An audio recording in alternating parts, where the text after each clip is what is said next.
Great. Well, welcome everyone to this month's CFPA webinar. We have an amazing discussion here with Paul planned for today. Yeah, Brian, before we get started, though, I just want to acknowledge how appreciative I am of you stepping up, going to Washington, and talking about nuance. I mean, this is so awesome. That never happens. It's either black or white, never nuance. And here you are saying there's a big difference between small businesses and startup companies. Yeah, it's crazy that, people don't really understand what's going on. So, when I read what you went up and said, I was like, yes, it was so cool. I'm just thrilled that you're out there representing us. And another thing I noticed was is that the people who are making up these rules and the regulations, they're not really involved in what we're doing here. And it's kind of weird that the people who are making rules of the game aren't even playing it. They're not even watching. So again, to have someone like you come up and talk to them, I think that's so important, and I'm really grateful to the CFPA for even getting all this together, because I know it's not just your words, but it's the CFPA's too, and it was awesome. Loved Well, it. I thank you, wanted to Paul. mention That that.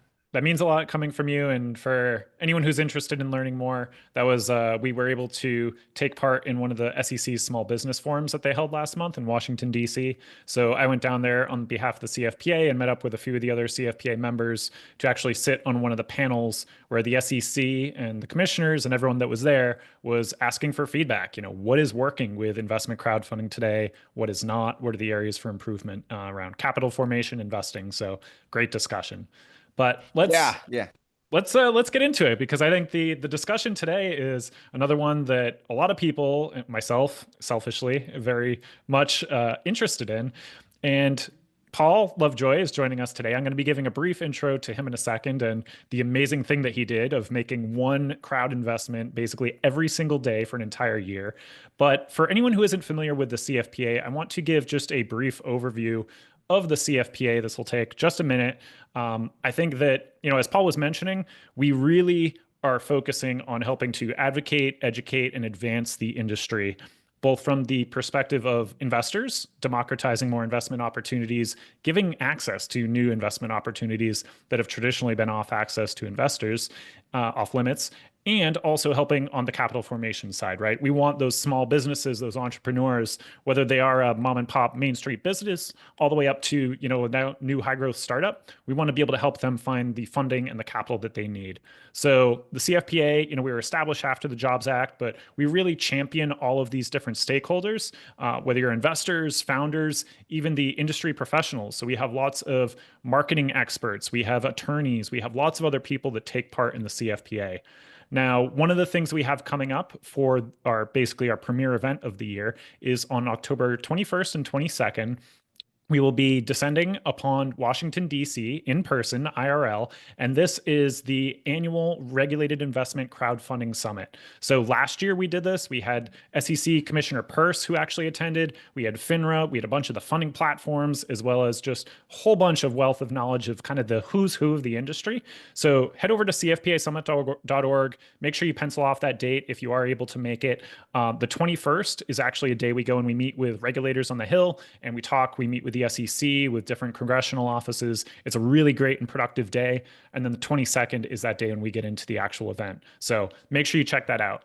And just as a plug for anyone who isn't already, hopefully you are, but if you're watching us today and you aren't a member, $10 a month should be a no-brainer, I think, for most people on this call in terms of the value that you get out of that. Head over to cfpa.org, click the join button, and sign up today. You'll get discounted ticket to that summit for this fall, which basically will help pay for the membership over the course of the year, as well as a whole bunch of other benefits, access to the committees that we're on, and everything else. All right, I'm going to stop there, and I want to introduce our amazing guest, Paul Lovejoy. Paul, just super thrilled you could join us and grateful again that you're able to take the time today. Now, Paul is not your typical financial advisor, I think is the way that you would put it. So let me just pull up something real quick. All right, so Paul is not your typical financial advisor. He's a whistleblower, a system survivor, and a man on a mission to help compassionate people take back financial power on their own terms.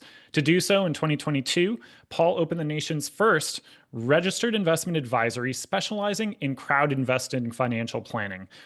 Basically, this is 100% free from Wall Street and the stock market. So today, we are going to be talking about something that Paul did and just completed recently, which is he made one crowd investing investment every single day for an entire year, which is amazing.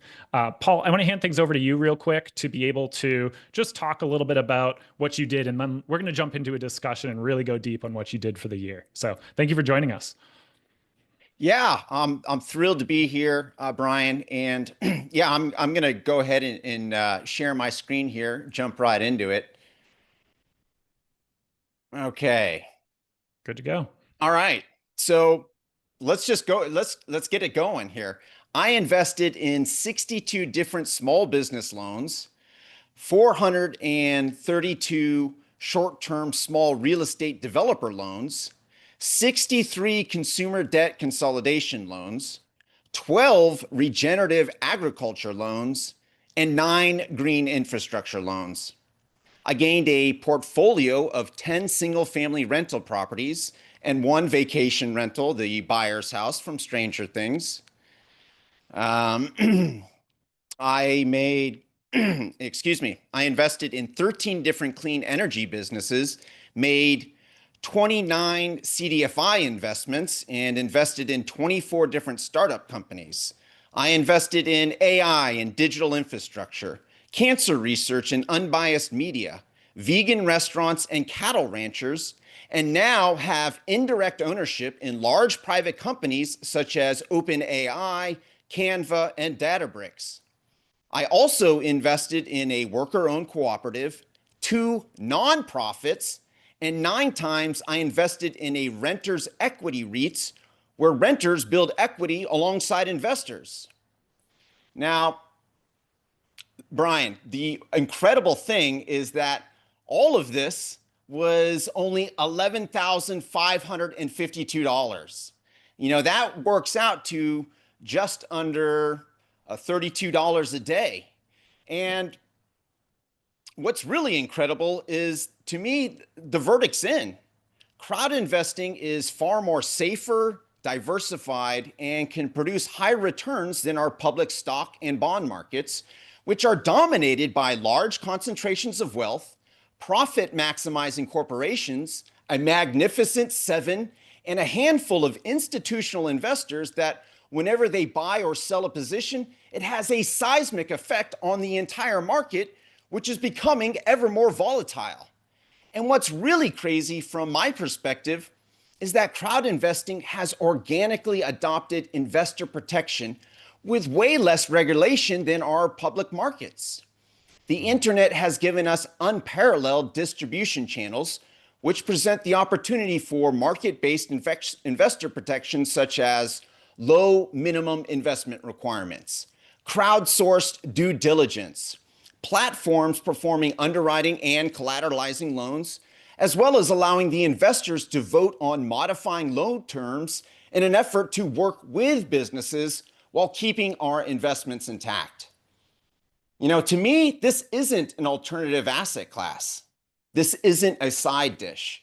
Investors in public markets are starving, eating the scraps, while crowd investing is a full 3-course meal.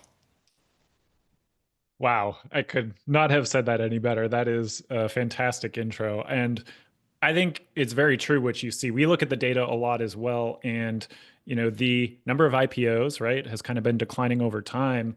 And the opportunities for retail, for the average investor to be able to get in, especially on the ground floor, some of those opportunities, companies are staying private longer. And you got to kind of look at the alternatives of where do you get some of that diversification from those public markets. So I think that is fascinating.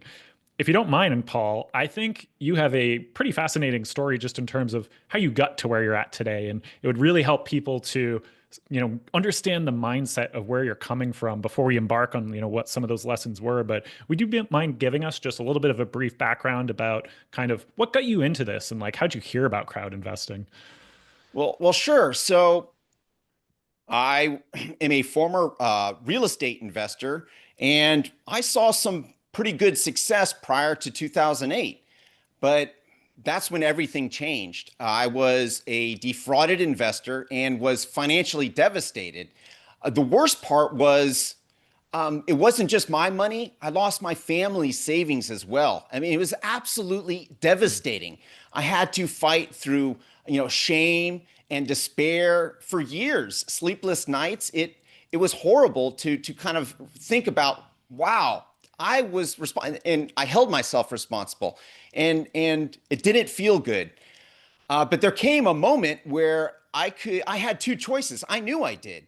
I could stay broke, angry, and powerless, or I could do something. I could figure out how the system actually works, so I'd never be in this position again. So I joined a wealth strategy firm, the type that allows clients with enough money to join, and those who didn't, we didn't offer. We told them, sorry, you can't work with us. And so I didn't really, I hated that, honestly. I hated that. But I did learn a ton at this place. And one thing that I learned was about private market and all the opportunities that existed for the wealthy elite. And then this was all around 2016. So, while I'm working at these things, I hear about what regulation crowdfunding? What's this? And so it tuned me in and saying, oh man, this is exactly what I was looking for. Because in 2008, we had a too big to fail crisis. And with crowd investing, we could become our financial system by loaning people money and not consumers of it. So it's a fascinating approach. And so because of that, I started Stakeholder Enterprise in 2022.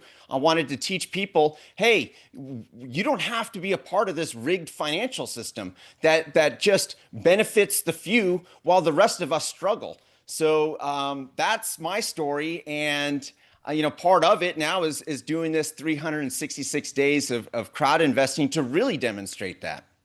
Yeah, well, let's get into that. And I think it's funny, you talk to so many different people who are in this industry, and a lot of them had different reasons for joining, but everyone is so passionate and so mission driven. And I just feel that, energy from you. So let's get into it. One investment every single day for an entire year. What drove you to think of that and to carry through with that? Well, ultimately, this was about a diagnostic test. I wanted to, kick the tires, so to speak, of the entire industry. What is it like as a customer to go in and invest on all these platforms? I wanted to have that experience. I wanted to know how regular people would feel going in and investing. Was it complicated? Was it crazy? Was it easy to understand? Was there good investor dashboards? Were things easy to do? All of that. I wanted to know all of that, and really just on a very fundamental level too. But something happened, Brian, while I was doing this. I realized something, that this wasn't just about investing, and it wasn't just about democratizing capital formation. This was about funding the future you actually wanted to live in. This is how we turn our money into real change. And the best part, you don't need a fortune to start. It's like we were led to believe that this type of investing's reserved only for the already wealthy and their exploitative ventures. I invested $10 in a clean energy project. The truth is, it's not about how much money you have to start with. It's about knowing where to put it. And that is the essence of why I did this journey of 366 investments. I wanted to know, can we redirect our capital into the projects and businesses that are actually creating the world that we want to live in? And to me, the answer is a resounding yes. And I want to share a quick example of this. Please. So Brian, have you ever heard of PFAS chemicals, of forever chemicals? Have you heard of I these? have indeed. They're in your Yeah, water, they're so in when everything, right? when I first read about these chemicals years back, I was like, "Oh my gosh. Look what humanity's doing." I'm like, not again. Something awful, horrible is happening. And you're feeling, bad about yourself. Now, I want to live in a world where there are no PFAS chemicals. So last April, I invested in a company called Invicta Water, and they didn't have any revenue. They had, it was pre-revenue. All they had was a plan, and they had a patent pending. And at that point, when you're investing in a company that doesn't have any revenue, you kind of have to more look at the people that are involved in this. And you look at I looked at them, and they all had experience in their industry. So at some point, I'm thinking, okay, yeah, I want to live in a world without forever chemicals. Can they do it? Maybe. They seem like they have a good plan. They have experience in the industry. Get this, Brian. In October, they did a pilot project in North Carolina in the Haw River. And you know what happened? Third party independently verified the forever chemicals are gone. And this is just remarkable. So, what happened after that? 3 states now are using Invicta water to clean their municipal water supply of these forever chemicals. They were featured in Journal, the Nature Journal, and now 8 other states are contacting them to remove their PFAS chemicals. And I mean, this is insane because forever chemicals are gone forever. And because I invested in that company, I'm linked with them forever. And it's just a remarkable thing. So that is the impact side. Now the investing side, the deal terms were fantastic. It was a priced round, $1 per share, $100. That's all I invested. So I got 100 shares at a $5 million valuation. This is the only round that they've ever done. They didn't even raise $1 million. This is a small raise, and that's it. And the potential for a return on this investment is huge. That's amazing. And I love that story because it shows you that you can potentially, and obviously the verdict is still out. We don't know if it's going to be a successful investment or not, but being able to have positive impact while generating returns along those lines, when you're looking at some of these opportunities, like how do you determine where you are on that spectrum? Do you look at it as, oh, this is more of a impact investment, this is more of a financial return, or do you try to find a balance between the two? How do you think about investment opportunities along those lines? So it always comes down to, what is this investment going to do to the future? Is it going to create a future that I want to live in? So I want to think about that through. Okay, me funding this company, what's the long-term effect of that? And if it doesn't create a future that I want to live in, I'm over it. I don't care what the financial return is. That for me, I want to retire in a world that I want to live in, not just retire. So it's a big difference. So that's how I see. That's how I looked at my criteria. And then if it is something that I want to invest in, then I start looking at the financials. Got it. Well, let's get into some of those nitty gritty details of the logistics. I'm assuming when you started this, you maybe kind of set some rules for yourself in terms of typical investment amounts or, sectors or different things. Walk us through a little bit what that looked like of kind of setting up your plan. And then did you adjust or, change that plan throughout your time over the course of the year? Well, yeah, I wanted to keep things very simple. So it was all had to do with asset allocation, classic financial planning. And my target was 50% income, 30% equity, and 20% mixed equity with income. And I also have revenue share in a different category as well, just because it could do equity like returns, but it's not equity. So I don't know. I just kind of see. At anyways, the end result was that it was 45% into income, 3% revenue share, 31% equity, and 20.5%. So it almost like did it, nailed it on the head. And honestly, it wasn't like I had to really plan it through, other than because I wasn't just doing asset allocation. I was taking all the classic financial planning strategies like dollar cost averaging, bond ladder strategies, diversification, all of that. And I just brought it into the private market. I didn't reinvent the wheel here. I'm just doing standard financial planning stuff in the private market, and it makes my head explode at how much, like, way better it is. The returns, private credit has been outperforming our stock market since the 2008 financial crisis, and we barely have any access to that as retail investors. And so that's something I would like to see more of, but there is still a ton. As you can see, I already did half of it with my initial portfolio. Wow.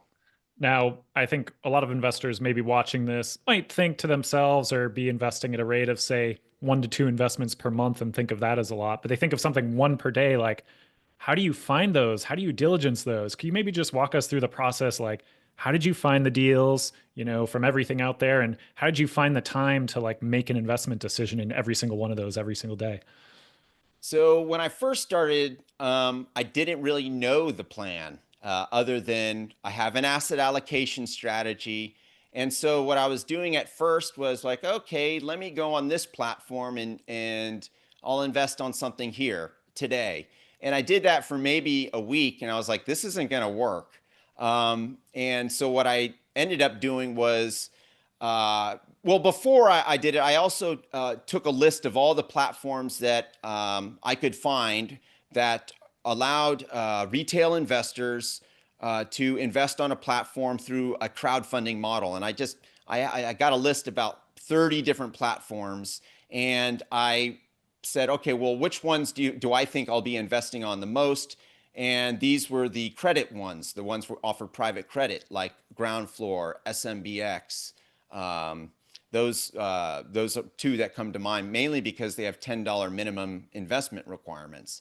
So I knew that some of these platforms that allow these low minimum investment requirements were something I'm going to be doing a lot. So what ended up happening is that on Mondays, I invested in Fundrise.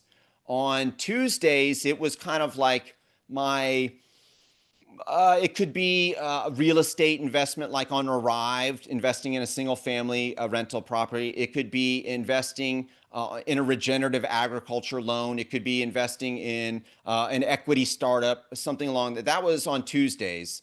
On Wednesdays, I was on Prosper, which is our consumer credit market, which we don't really talk about we talk about capital markets. We don't really talk about consumer credit markets. And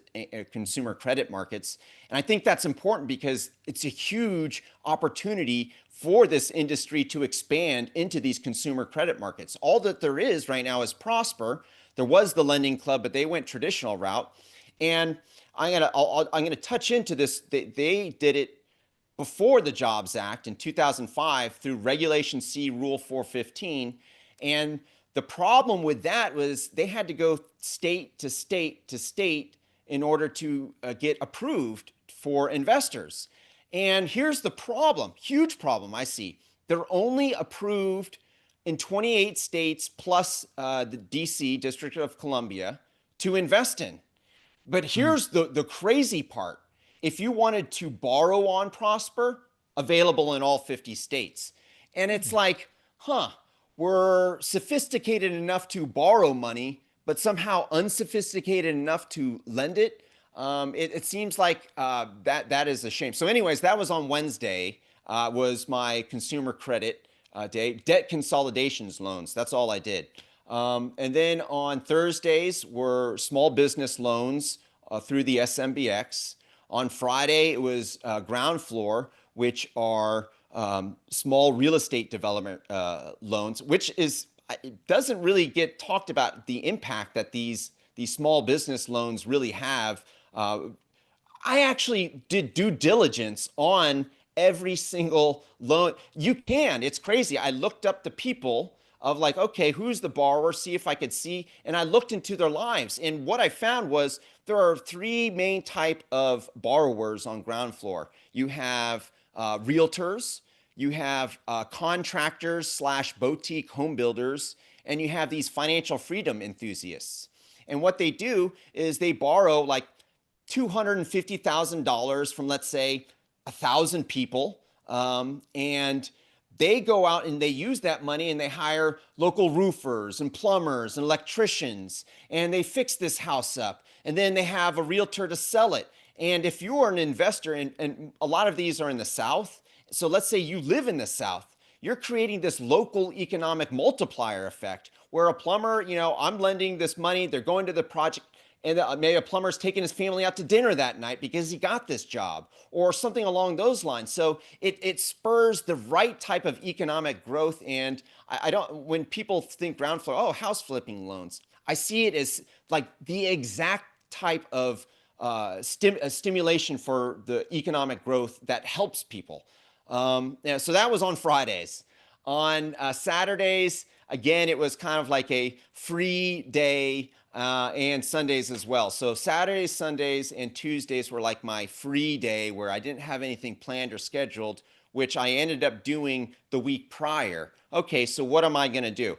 Now, the other great thing that I did was got a King's Crowd account for these equity investments. There is no way I would have been able to go through each platform, figure out, okay, what kind of equity is this? And it's just no way. There's just way too many deals to deal with. So having a King's Crowd account was huge. So that's kind of the process I went through of doing this. And I gotta say, I've been humbled.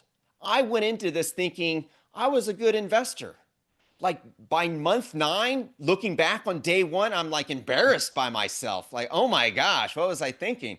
So doing something every day, you get good at it. And it also tells me that even though I think I'm good now, in another year, I'm going to humble myself. So it was a really great experience to have, like, see that, like, because I definitely went, oh, I'm a good investor. I had that kind of swag happening, swagger. So that's my experience of really how I did it and what my thought process was.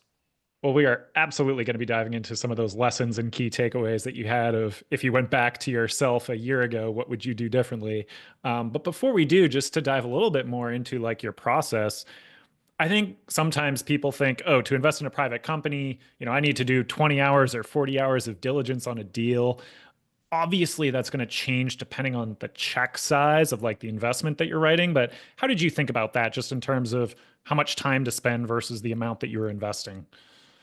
So that is actually a really great question. And yeah, for these debt deals that I did on places like the SMBX, $10 minimum investment requirement, I didn't do a lot of due diligence. But what's really exciting is if you want to, you can go to Yelp, you can go to Google reviews and really get fantastic due diligence because these are like your local gym or your local bakery. And so they have that is already in business. It's not like this is a startup. So you could take a look. And while I'm looking at Yelp reviews, I'm thinking, oh, is this a fixable problem or is this more chronic? You could totally see that on Yelp.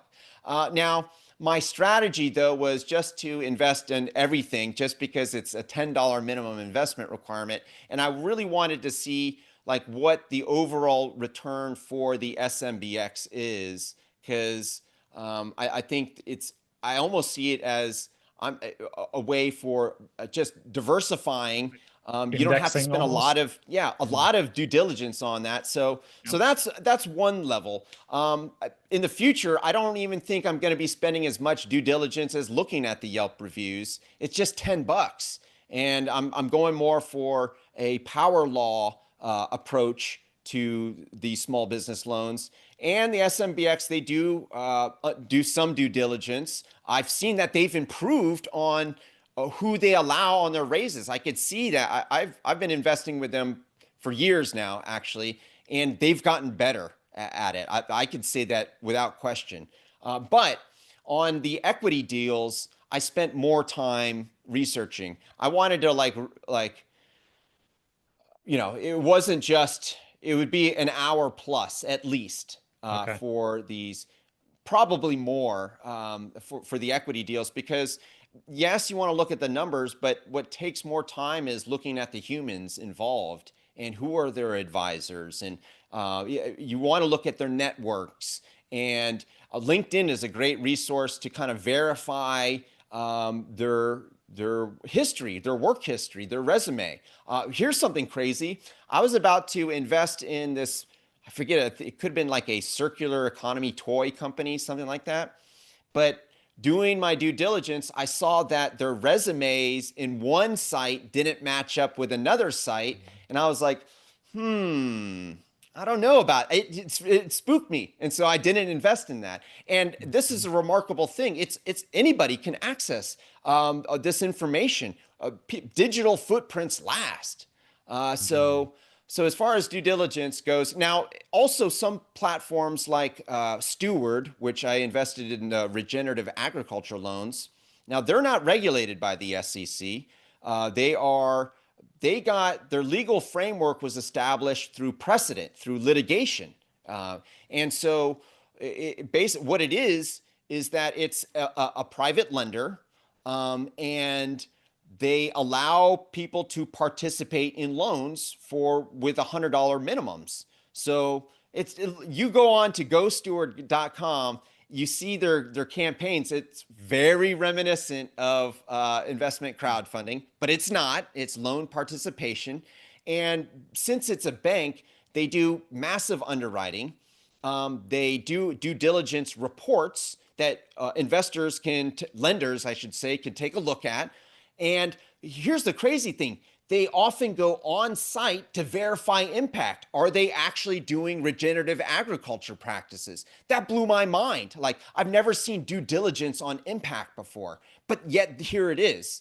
And so these participated loans, I'm putting $100 to fund to contribute a $2 million loan that's going to buy organic quinoa from indigenous growers in the highlands of Bolivia that have been regeneratively farming this land for thousands of years. I mean, that's crazy. And I'm getting an 8.5% annualized return with amortized payments. I mean, just gets better and better and better.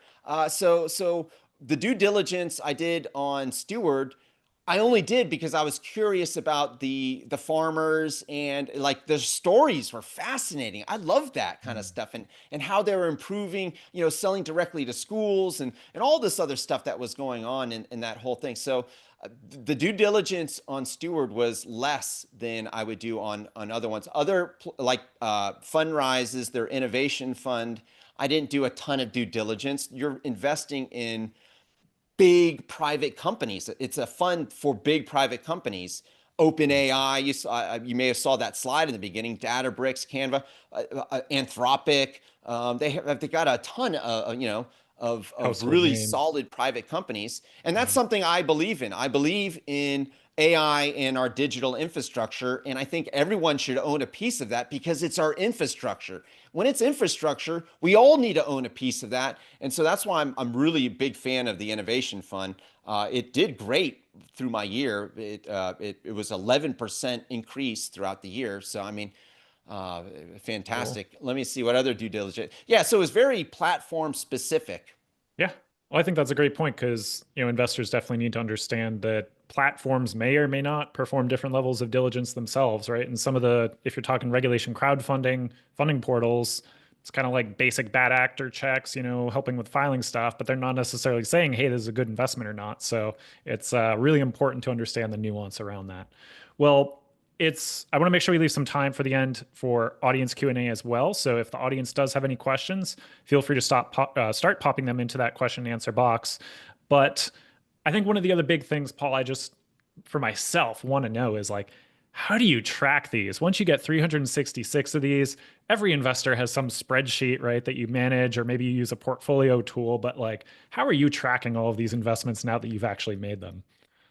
Yeah, Excel. There is nothing that exists for financial planners to aggregate all of this. So I had to create a spreadsheet, which I'm not like the most technical guy to do. I had to build calculators using Claude, which took me, I'm not a great spreadsheet guys, but and it took me like 6 hours to build one calculator. But I did it. I went through the process to try and be able to track it. And ultimately, there are things that are very trackable, like income, super easy to track.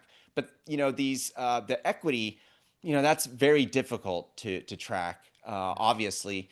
And another thing, I think the Reg CF dashboards for debt need huge improvement. I mean, they are ugly. There's no cash flow models. Climatize does it. They have the best seeing the graphs and the charts, but it's non-existent. I think Honeycomb should do that. SMBX should do that. Anybody who has anything to do with debt, that's what we want to see. We want to see charts. We want to see graphs. We want to see cash flow. We want to see our annualized return. We want to see all that. I don't know if that they can't because of regulations, or maybe it's just not part of their business model yet. But I would love to see that. I mean, That's a great it's call out for any funding portals out there that are listening to this. So right. Yeah, please do. I mean, I want to see that. And also, so if you want to get some ideas of how to have a really great investor dashboard for debt, look at Prosper and what they do. I can see all my loans. I can go click it. I can see which ones are performing, which aren't. Which I'm happy to. I want to talk about that too, because things fail. And if you don't mind, Brian, I could briefly go into some failures if please, you're okay let's with it. jump into it. Let's start getting Yeah. to the results. Yeah. Um, I did so that for just the year, on SMBX, 57 small business loans. One of them has stopped paying, and so it was a loss of $7.73. Okay. Um, that happens. But I have already earned throughout the year $125 in repayments, which allowed me to invest in 12 more businesses. Or what I also did was just doubled up my investment. So you're able to get that back in there. So it definitely, failure is going to happen. But when you have this massive diversification, it's investor protection built in. That's normal to have failures. Another thing that's interesting is that when I compare SMBX to Honeycomb Credit, which are both small business loans mainly, I one failed on Honeycomb too, which was a $75 loss. And so having a $10 minimum investment requirement, I think, is superior because a $75 loss is much different than a $7 loss. So that's something. With ground floor, 432 different loans. Think about that. 432 different loans with $640. That's it. Two of them failed. And I lost no money because of the lien position. The loans are collateralized. And so I think I even gained 1% or 2% on the loss. Just because they sold the properties and now, so having that type of protection is phenomenal. Prosper, I lost one, invested just 50, but because I'm getting principal and interest payments every month, I was able to invest in 12 more or 13 more. I forget exactly how much. And so, I lost one, but as of today, my annualized return is at over 11%. So Prosper is doing good. Ground floor, it's just under 13%. Climatize, it's at 10%. So these assets, they're performing. Roots, that's another one. That's just under 12%. So it's not like I mean, it's performing. It's doing great. While everyone's having a crazy year in the stock market, I'm sitting here just being like, go local restaurants. Well, that's encouraging to hear.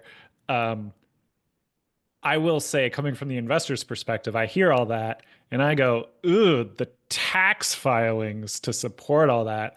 How do you think about that for those who maybe are filing their own taxes? Does this require them to get a CPA? Can you do it on your own for failures and Absolutely. income? Yeah. So this is the greatest thing ever, Brian, because anytime you are selling off stocks, you're triggering a tax event.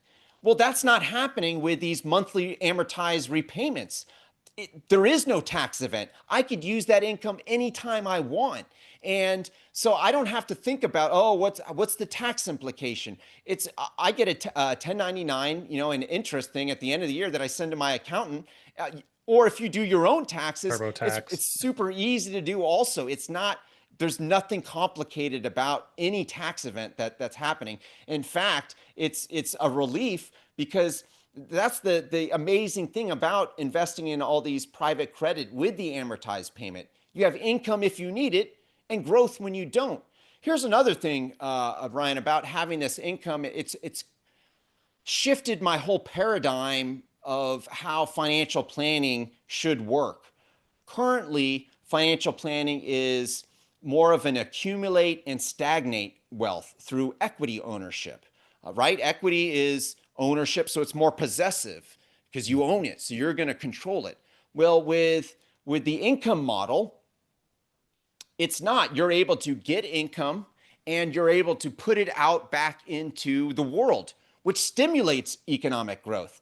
And if you ever have looked at how to calculate GDP, which I did, it's the super easiest formula.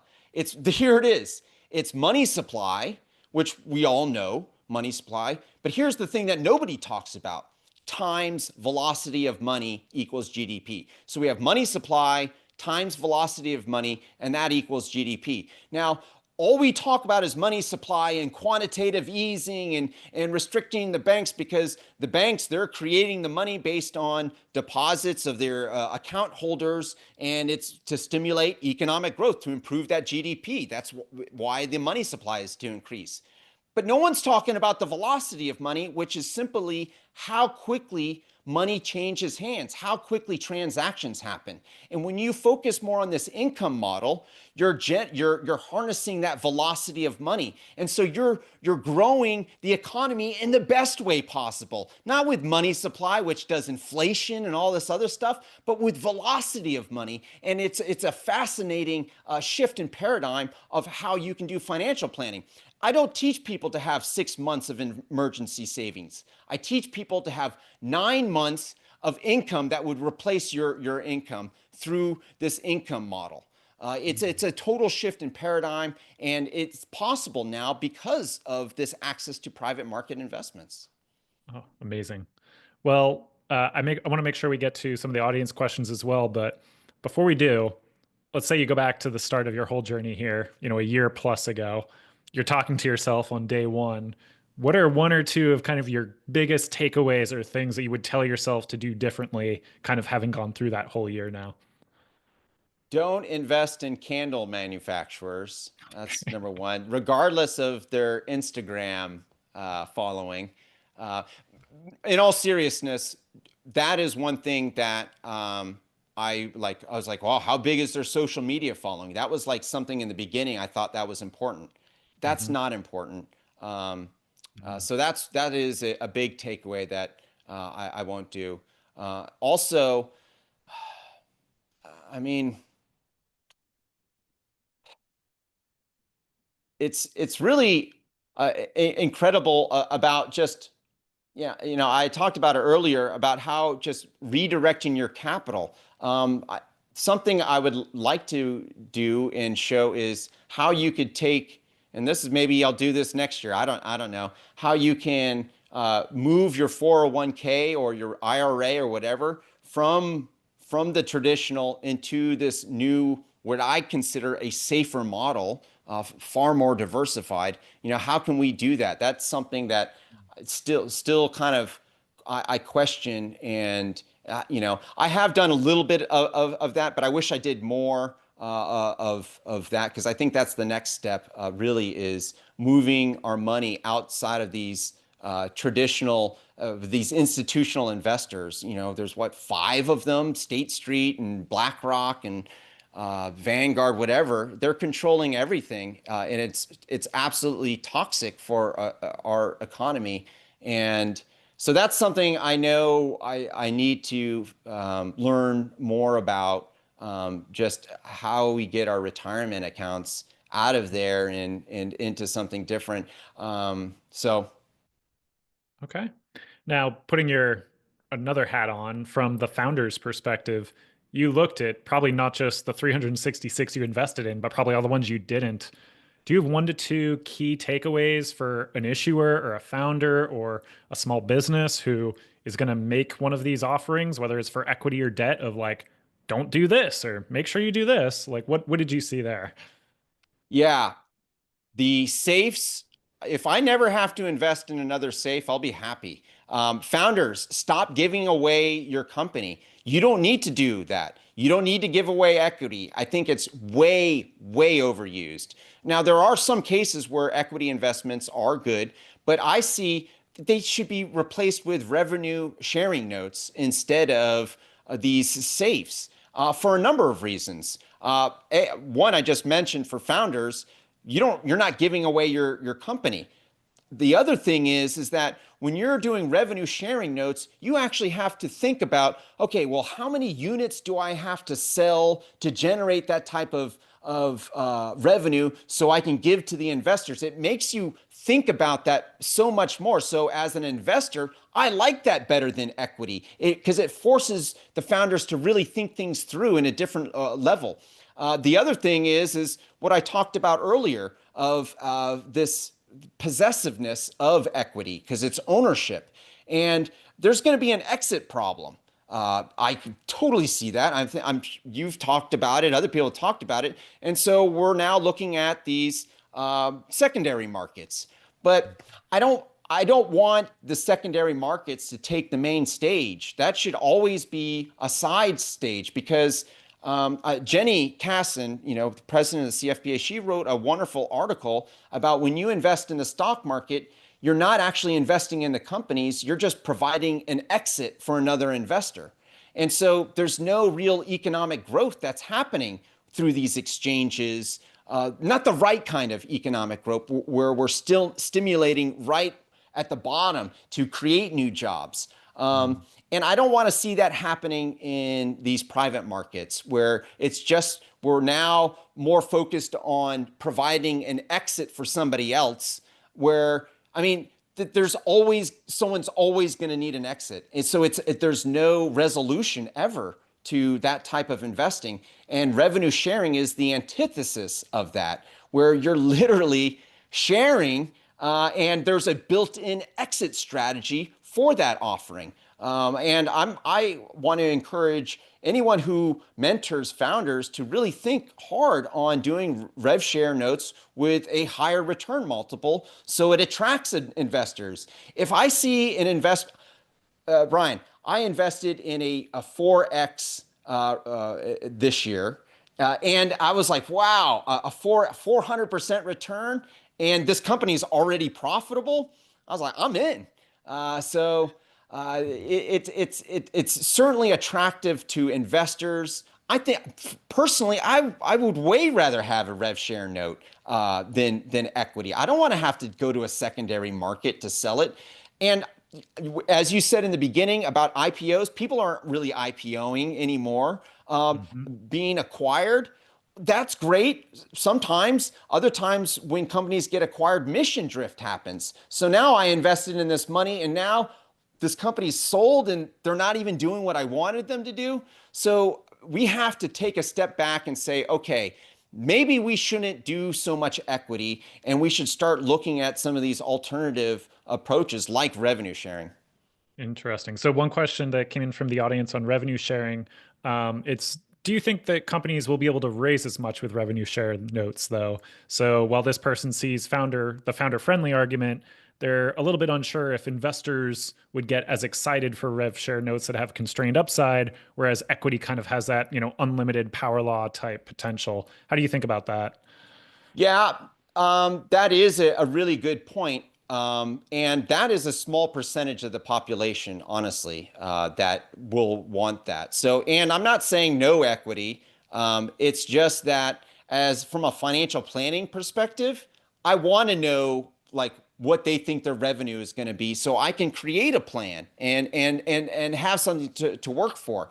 And if it does, yes, it has a built-in kind of cap, but gosh, how many times would you're having you own equity in a company and you just wish, I don't care, just give me a 2x return, just get me out of this thing. I mean, so yeah, there is this upside, but we also have to think of the big picture also.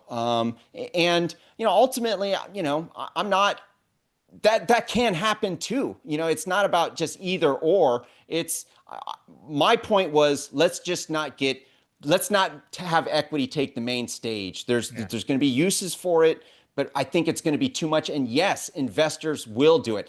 Here's another thing. When I tell my clients, hey, you can get a 300% return on that, their heads explode. When I tell them, oh, I don't know how much this is going to be, but it's going to take 10 years, there's all this kind of anxiety and nervousness. So and for me, it's clear investors will absolutely invest in it 100%. Mhm. Good point. Another question. So, of all the platforms and kind of opportunities that you invested in throughout this year and that you talked about today, were all of those open to non-accredited investors, or were some of those accredited only? No, I'm over that. I mean, I think it's horrible that you have some really. I get so many Reg D offerings as an RIA that come through my inbox. So many, and they're good, and they're not like complicated, crazy investments either. And they're all sitting behind a velvet rope that says "Not for you" if you're a retail investor, and that's just not right. It isn't right. People should have access to more private credit, to be able to crowdfund franchises and these other things. So it's I don't like how. Here's another thing I saw. There was last year there was 650, I believe, Reg A and Reg CF filings. There were over 32,000 Reg D filings. Mm, Wow. Wow. that's a lot. Another one. So, do you have a favorite investment after the whole year? Um, I'll kind of do. Well, I mean, I think there's a couple. I mentioned Invicta Water. That Mhm. was one of my huge. I also mentioned how I was able to invest in indigenous growers. I mean, that's awesome. I was able to invest in nonprofits, which I loved. One was a like a soup kitchen in Portland, and they feed the needy, but they also have cooking classes and rent out their kitchen space. So it's an income generating nonprofit. And here I am getting monthly amortized payments from them at a 10%, 10.5% annualized return. It's just, it's so incredible. I guess I don't really have a true favorite. It's just awesome. All of them. I just love it. It's so hopeful. People, yeah, it's easy to get bogged down by, a lot of the negativity. But being involved in this for this year, I looked into the hopes and dreams of real people. Every day I was doing that. And if that doesn't make you optimistic, I don't know what will. I mean, it's so hopeful to step into the mind of someone else who has this vision of a better world. So yeah, I mean, it's a wonderful thing. I encourage more people just to kind of just to do it. Scroll portals instead of social media. Oh, that'd be great. And then one other follow-up from that same person. Did you have kind of a favorite investor dashboard or a platform? So thinking about maybe like just the UI, the user experience. Yeah, I acclimatize. I think they have a great user dashboard. I like how they're one of the best platforms at vetting investments. Their only problem is deal flow. They also have $10 minimum requirements.